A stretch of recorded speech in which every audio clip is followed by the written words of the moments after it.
시청자 여러분 안녕하십니까? 오늘 여러분들께 말씀드릴 주제는 제가 좀 자신있게 말씀드릴 수 있을 것 같습니다. 제 전문 분야가 아닐까 하는 생각이 드는데요.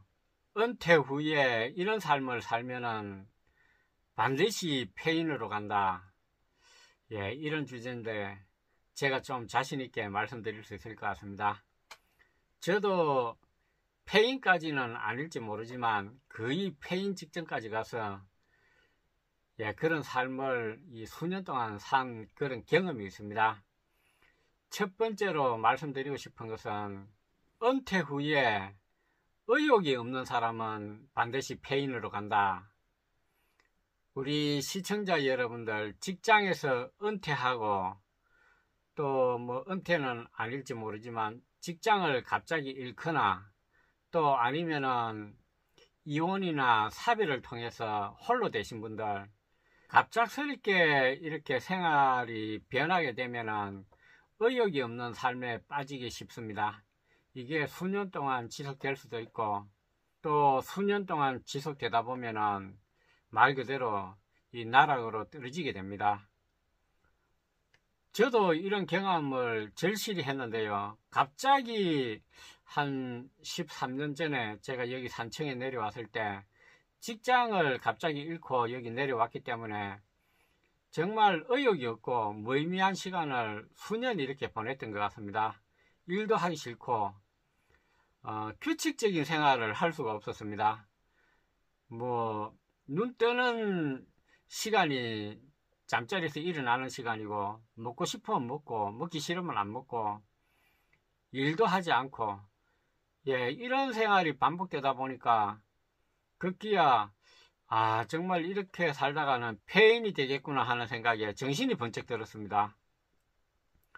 그래서 제가 제일 먼저 한 것은 아침에 일찍 일어나야 되겠다, 규칙적인 생활을 해야 되겠다 해서 아침에 별 할 일도 없는데 직장 나갈 것도 아닌데 일할 것도 아닌데 알람을 5시에 맞춰놓고 거의 5시에 일어나는 것을 지켰던 것 같습니다. 이렇게 일어나는 시간, 식사하는 시간, 또 취침하는 시간, 그리고 돈 버는 일은 아닐지 모르지만 또 생산적이고 창조적인 일, 이런 것을 찾아서 의욕을 갖고 조금씩 하기 시작했습니다. 이렇게 하다 보니까 정말 이 무기력하고 의욕이 없는 이런 삶에서 벗어날 수 있었는데요. 은퇴를 하신 분들 정말 이런 유혹에 빠지기 쉽습니다. 은퇴 후에 이제 일에서부터 해방되고 나니까 자유를 만끽하고 싶어서 하루 종일 그냥 TV나 보고 하루 일과 이 루틴도 보면은 정해지지 않고 그냥 뭔가 마음이 원하는 대로 이렇게 하다 보면은 정말 이 무기력에 빠지기 쉽습니다. 당연히 은퇴 후에 수십 년간 직장 생활하고 사업하신 분들이니까 좀 자유를 만끽하고 싶은 그런 마음은 이해하지만 이 기간이 너무 길어지다 보면은 이 폐인으로 갈 수가 있습니다. 정말 조심하셔야 되고 하루빨리 예전에 직장 생활 하듯이 짜임새 있고 규칙적인 일상으로 빨리 돌아오셔야 합니다. 그래서 직장에 나가지는 않지만 아침에 가능하면 좀 일찍 일어나는 그런 습관을 정하셔서 시간은 4시도 좋고 5시도 좋고 여러분들 생활 패턴에 맞게끔 이렇게 정하셔서 규칙적인 생활을 하실 것을 권해드리고 싶습니다. 그리고 직장에 나가서 하는 일은 아닐지 모르지만 돈 버는 일은 아닐지 모르지만 얼마든지 생산적인 일을 할 수가 있습니다. 저도 아침 5시에 일어나서 별로 할 일은 없었지만 이 마당에 나가서 풀을 뽑는다든지 마당을 쓴다든지 또 나무를 한다든지 또 짬짬이 책을 본다든지 또 신문을 읽거나 그래도 돈 버는 일은 아니지만 생산적이고 좀 창조적인 일을 찾아서 하기 위해서 이렇게 노력했던 것 같습니다. 그렇게 이 노력을 해서 그런지 몰라도 시간이 좀 지남에 따라서 뭔가 마음에 활력을 찾고 뭔가 해봐야 되겠다라는 이런 의욕을 다시 찾을 수가 있었습니다. 예, 첫 번째로 제가 꼭 말씀드리고 싶은 것은 의욕이 없는 삶, 무기력한 삶, 여기에서 빨리 탈출을 하셔야 됩니다. 예, 이것을 첫 번째로 말씀드렸고요. 두 번째는 투자를 잘못하면 폐인이 된다. 이런 말씀을 좀 드리고 싶습니다. 제가 주변에서 상당히 이런 예들을 많이 봤습니다. 제 유튜브에도 몇 번 소개를 드렸는데요. 정말 이 투자를 잘못해가지고 어려움을 겪는 이런 분들이 굉장히 많이 계셨습니다. 또 투자를 하는 과정에서 또 사기를 당해가지고 또 어려움을 겪는 분들도 많이 계셨고요. 특히 뭐 이제 은퇴를 하시게 되면은 직장생활 하시면서 이 은퇴 후의 생활을 위해서 뭐 경제적으로 이렇게 준비한 이런 목돈, 예, 이런 것을 가지고 계신 분들이 많이 계시고요. 또 뭐 직장생활 은퇴하면서 퇴직금 같은 것을 받는 분들도 계십니다. 그래서 목돈을 가지고 있다가 이 돈을 가지고 뭘 할까 이렇게 고민하다가 이 누구는 뭐 주식을 어떤 걸 사가지고 뭐 배가 올랐다, 몇 배가 올랐다, 코인으로 해가지고 몇십억을 벌었다 이렇게 하니까 거기에 솔깃해가지고 가지고 있는 목돈을 이렇게 투자를 했다가 낭패를 보는 그런 경우가 많이 계셨습니다. 부동산도 마찬가지입니다. 제 유튜브에도 소개 드린 적이 있는데요. 한창 부동산 경기가 좋았을 때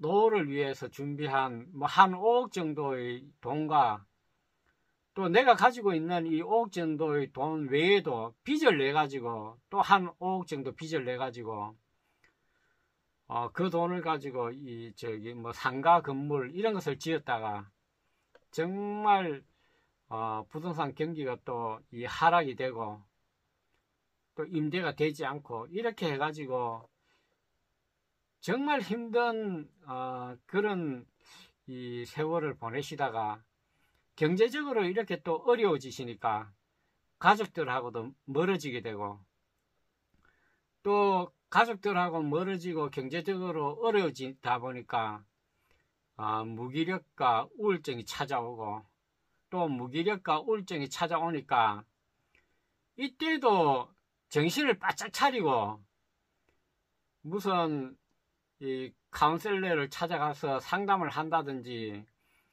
주위에 조언을 구한다든지 아니면은 정말 이 급한 분들은 이 병원, 신경정신병원 이런데 도움을 청해야 합니다. 이게 부끄러운 일이 아닙니다. 이렇게 하셔야 되는데 이런 무기력과 우울증이 갑자기 찾아오다 보니까 이런 생각을 못하게 되고 술과 습관성 뭐 약물 같은데 중독되다 보니까 더 이 상황이 이제 극단으로 치닫게 되고 나중에 급기야 이게 극단적인 어떤 시도까지 이어지는 그런 경우도 본 적이 있습니다.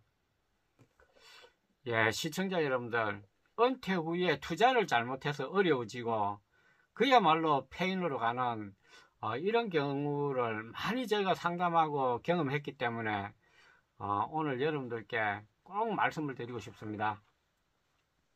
그래서 신중하게 이 투자를 하지 말라는 것은 아닙니다. 투자를 해야 되겠죠. 자본주의 사회에서 투자를 안 한다는 거 이것도 말이 되지 않는다고 생각하지만 투자를 하시되 철저하게 공부를 하시고 또 어떤 주식이라든지 무슨 다른 부동산이라든지 이런 투자를 할 때 막연하게 다른 사람들이 뭐 돈을 벌었다 하더라 이런 말에 현혹돼 가지고 투자를 하는 것은 바람직하지 않을 것 같습니다. 그 부분에서 투자하려고 하는 부분에 많은 공부를 하고 젊었을 때보다 더 많은 뭐 전문 지식도 쌓고 이렇게 해가지고 잘 대비를 해서 또 모든 이 목돈, 내가 가지고 있는 모든 목돈을 한꺼번에 이렇게 한 군데 투자하는 게 아니라 내가 어느 정도 손실을 보더라도 감당할 수 있을 정도 욕심을 좀 버리고 이렇게 분산 투자하면은 그 리스크가 좀 줄어들 것 같습니다. 이 세 번째는 제목을 제가 이렇게 달았는데요. 욕망의 노예가 되지 말라. 젊은 사람들에게 해당되는 말일 것 같지만 요즘은 꼭 그렇지도 않습니다. 나이가 들어서도 어떻게 이렇게 성적 호기심이 왕성한지 제가 근래에 이 상담하시는 연세 드신 분들도 그렇고 심지어 80세가 넘으신 남성분도 그렇고 여성분도 그렇고 여전히 이 성적인 그 활동력 이런 게 왕성하십니다. 그러다 보니까 이 그릇된 욕망에 의해서 이 나락으로 떨어지는 그런 예들을 얼마든지 이렇게 볼 수가 있습니다. 특히 이제 남자도 그렇고 여성도 그렇고 노년이 되고 은퇴 후에 외로워지다 보니까 이성 친구를 찾거나 재혼 친구를 이렇게 만나게 되는데요. 이런 만나는 과정에서 이 큰 돈을 이렇게 요구하고 상대 배우자가 목돈을 요구하고 무슨 여러 가지 핑계를 댑니다. 병원비가 필요하다, 자기 자녀가 아프다, 집을 사는데 대출을 했는데 그 대출금을 갚아야 된다, 이런 핑계를 대면서 서로 사랑하는 사이니까 좀 해달라 이렇게 하면은 그냥 일상적인 어떤 상태에서는 마음의 평정을 가지고 있는 그런 상태에서는 왜 그런 속임수에 넘어갈까 하는 마음이 들겠지만 이 욕망, 육체적인 욕구 이런 게 통제가 안 될 때는 쉽게 이렇게 넘어가게 되는 것입니다. 연세 드신 분들, 은퇴하신 분들도 마찬가지입니다. 이런 유혹에 넘어가기가 오히려 젊은 사람보다도 더 취약하다고 저는 생각합니다. 왜냐하면은 더 외로움을 많이 느끼고 또 연세가 어느 정도 되시면은 이 판단력이 흐려집니다. 배우자를 잃고 또 이혼을 한다든지 또 직장을 갑자기 잃게 되고 이러면은 마음의 공허함 이런 것들이 이제 크기 때문에 그 빈자리를 이런 유혹이 이제 치고 들어오는 것입니다. 이렇게 유혹이 들어왔을 때 뭔가 마음이 건강하면은 이런 유혹에 넘어가지 않는데요. 현실은 그렇지 않습니다. 많은 분들이 이런 이성에 의한 성적인 유혹에 이렇게 넘어가는 것입니다. 저도 이런 경험이 한 건 있는데요. 그 몇 해 전에 있었던 일인데 잠깐 소개를 드리면은 이 밴드에서 제가 활동을 조금 했었는데 어떤 그 낯선 여성으로부터 이 메시지를 하나 받았습니다. 이 카톡에서 대화를 좀 나누자 해가지고 1대1 창에서 상당히 매력적으로 다가왔기 때문에 저도 남자니까 이 뿌리치지 못하고 이 대화를 계속해서 이어갔는데요. 좀 친해지고 그 대화를 이어나가다가 굉장히 그 노골적인 이 대화를 이렇게 유도를 많이 했습니다. 또 심지어 나중에 이 하상 채팅 같은 것을 요구를 해가지고 하상 채팅을 하면서 상대방은 이 전라로 모든 것을 이렇게 다 보여주면서 저한테도 이제 똑같은 그런 상황을 연출하기를 이렇게 요구를 하고 이게 좀 저도 이 호기심에서 이 대화를 받아주고 이렇게 해서 그런 대화가 이어갔는데요. 하지만 저는 이 하상 통화를 하면서 제가 그 약점을 잡힐 만한 그런 행동을 한 건 없습니다. 다만 이제 이 문자로 이 대화를 하면서 약간의 어떤 성적인 대화 이런 거는 있었던 걸로 제가 기억을 하는데요. 이렇게 대화가 있고 난 다음에 어떤 사이트 주소를 그 여성분이 저한테 하나 보냈는데 제가 호기심에서 그것을 클릭을 해봤는데 이게 좀 잘못됐던 것 같습니다. 해킹 프로그램이 심어져 있었던 것입니다. 그래서 그것을 클릭하는 동시에 제가 알고 있는 모든 지인들의 이 전화번호, 그리고 제가 가지고 있는 모든 사적인 어떤 그 사진이라든지 이 사적인 자료 이런 게 그 상대방으로 이렇게 다 넘어가 버렸습니다. 그때 그러고 넘어가고 난 다음에 곧바로 이제 저한테 전화가 와가지고 협박을 하는데요.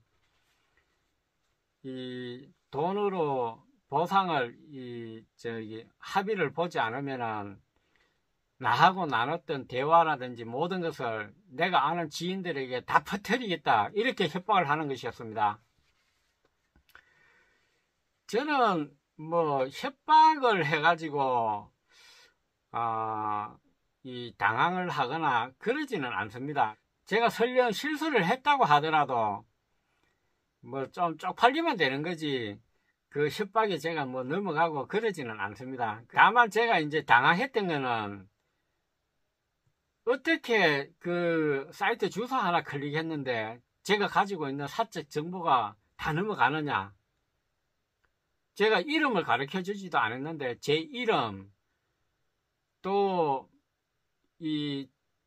그 어머니 그 전화번호, 형제들 전화번호, 또 직장 상사들 이 전화번호, 제가 알고 있는 지인들 모든 전화번호를 일일이 이 사람이 다 가지고 있는 것입니다. 저는 여기에 큰 충격을 받았습니다. 뭐 합의를 하지 않으면, 뭐 제가 잘못한 것도 없는데, 그분한테 피해 준 것도 없는데 합의를 하지 않으면은 뭐 저하고 나눈 대화를 다 퍼뜨리겠다고 하길래 퍼뜨리라 그랬습니다. 뭐 제가 그 짜릿하면은 제가 이 포르노 영화의 주인공이 될 뻔했는데요. 그런 실수는 안 했습니다. 그래서 당당하게 제가 퍼뜨리라고 했죠. 뭐 결국은 이런 일이 있고 난 다음에 뭐 저는 이제 피해는 입지 않았습니다. 아마 모르긴 해도 저하고 우리 시청자 여러분들 남성분 중에 저하고 비슷한 이런 경험을 하신 분들이 있지 않을까 하는 생각이 드는데요. 그 남성분들은 만약에 호기심에서 그런 하상 통화라든지 이런데 그 상대방의 요구에 넘어가게 된다면은 정말 이거는 저는 개인에게 큰 타격을 주는 그런 일이 될 수 있다고 생각합니다. 이런 거 정말 조심하셔야 될 것 같습니다. 바로 남자뿐만 아니라 여성분들도 이런 욕망 같은 것을 은퇴 후에 잘 다스려야 이런 나락으로 떨어지는 이런 경우를 예방할 수 있다고 생각합니다. 마지막으로 제가 한 가지 꼭 말씀드리고 싶은 것은 전원주택을 짓지 말라, 이런 말씀을 드리고 싶습니다. 뭐 무조건 짓지 말라 이런 건 아닙니다. 꼭 필요한 사람은 지어야 되겠지만 지금 이 현실에서는 저는 전원주택 짓는 것은 신중해야 한다고 생각합니다. 이 전원주택을 지었다가 낭패를 본 그런 경우를 다수 봤기 때문에 이런 말씀을 드리고 싶은데요. 왜 이런 말씀을 드리고 싶은가 하면은 대부분 전원주택을 지으려고 하시는 분들이 시골에서 은퇴 후에 조용히 이 건강한 삶을 영위하기 위해서 이런 생각을 하시는데요. 현실은 그렇지 않습니다. 시골에 꼭 사시고 싶으신 분들은 이 도심하고 좀 가까운, 병원도 가깝고 문화 인프라, 생활 인프라가 어느 정도 갖춰져 있고 접근성이 좋은 그런 곳에서 하시기 바랍니다.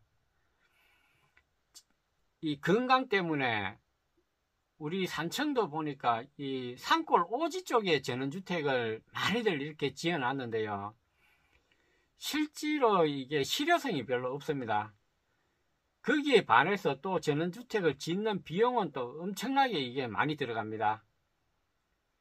첫째로 땅을 구입해야 되고, 또 설계비, 토목비, 집 짓는 비용 이렇게 다 하면은 웬만한 전원주택을 지으려고 그러면은 요즘 5억 가지고도 웬만한 전원주택을 짓기가 쉽지 않습니다. 그러다 보니까 퇴직 후에 퇴직금 좀 받고 노후 준비 자금으로 좀 모아둔 돈 전원주택 짓는데 올인해가지고 정말 이러지도 못하고 저러지도 못하고 진퇴양난에 빠진 그런 경우가 많이 있습니다. 또 이렇게 돈을 많이 들여서 큰 전원주택을 지은 이런 경우는 쉽게 또 팔리지도 않습니다. 꼭 필요한 사람, 예를 들어가지고 뭐 전원주택을 시골에 짓고도 돈이 뭐 몇십억 남고 뭐 몇백억 있다, 이런 분들은 뭐 상관이 있겠습니까? 하지만 대부분 뭐 이 서민들, 직장생활 열심히 하시고 또 조그마한 이 사업체 경영하신 이런 분들은 그런 큰 여유가 있는 것은 아니지 않습니까? 시골에 사는 것도 이 규모가 작게 이렇게 출발을 하고 욕심을 너무 부리지 말고 작은 땅을 이렇게 구하든지 임대를 하는 것도 좋고 이렇게 접근을 해야지, 모든 내가 가지고 있는 여유 자금을 전원주택 짓는데 한꺼번에 이렇게 투자를 해가지고 이렇게 할 것은 아니라고 생각합니다. 도시에 있어도 얼마든지 저는 시골 생활을 즐길 수 있고 이 자연 친화적인 그런 삶을 저는 살 수 있다고 생각합니다. 건강한 삶을 사는 비결이 꼭 시골에만 저는 있다고 보지 않습니다. 예전에는 이 장수노인들이 바닷가나 이 산골 오지나 뭐 섬이나 이런 데 많이 분포가 됐다고 하는데요. 지금은 오히려 대도시에 장수노인들이 많이 산다고 그럽니다. 그것은 이 병원과 가깝고 또 많은 이 편의시설, 인프라 이런 것들을 쉽게 접근할 수 있기 때문에 생활이 편리하고 또 이 영양 상태라든가 이런 게 도시에 있는 게 오히려 유리한 측면이 많습니다. 그렇기 때문에 저는 마지막으로 전원주택을 급하게 지을 것은 아니다, 이런 말씀을 드립니다. 시청자 여러분들, 오늘은 저도 절실하게 이렇게 이 폐인의 문턱까지 가본 사람으로서 좀 자신있게 이 주제에 대해서 여러분들께 소개를 드렸습니다. 아무쪼록 많은 도움이 되었기를 바랍니다. 감사합니다.